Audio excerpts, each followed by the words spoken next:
the life you live now is a result of your thoughts and manifestations of the past. Now, here is the interesting thing. We manifest without put a lot of effort and thinking about it. So most of our manifestations are unconsciousness. And I hope it makes sense to you. When we try to manifest specific things, this is where resistance happens, and this is when things become a little bit more difficult. However, when you go with the flow and live your life as is, and you are present, and you make, let's call them wishes, without putting a lot of thought and effort into it, then things will manifest. I will tell you an interesting example. So, when I used to live in Greece, now I live in Canada, I always wanted to live in a high-rise building. And because in Greece, most of the buildings, they are 1 or 2 floors. Well, actually, I'm going to go a little bit back. There are probably 3 to 4 floors if you live in Athens, but they're not really high.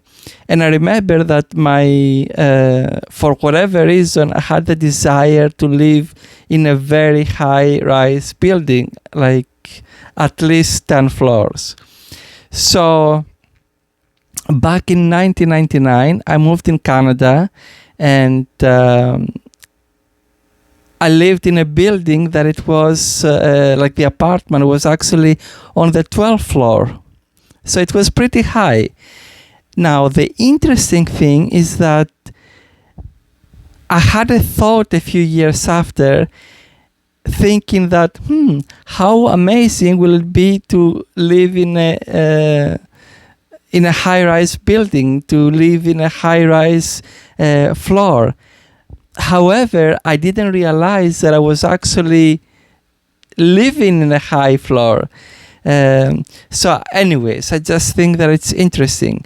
It's interesting because I manifested it without realizing it. It was part of my reality, and it just happened. So that's how, when you are in the flow, things happen. You don't put a lot of effort, but when you think of the past, of the thoughts that you had years ago, you will realize that you are manifesting things, and your thoughts create your reality. It's something so simple, but it does happen. So think of all the thoughts of your past. What do you think that you have manifested without realizing it?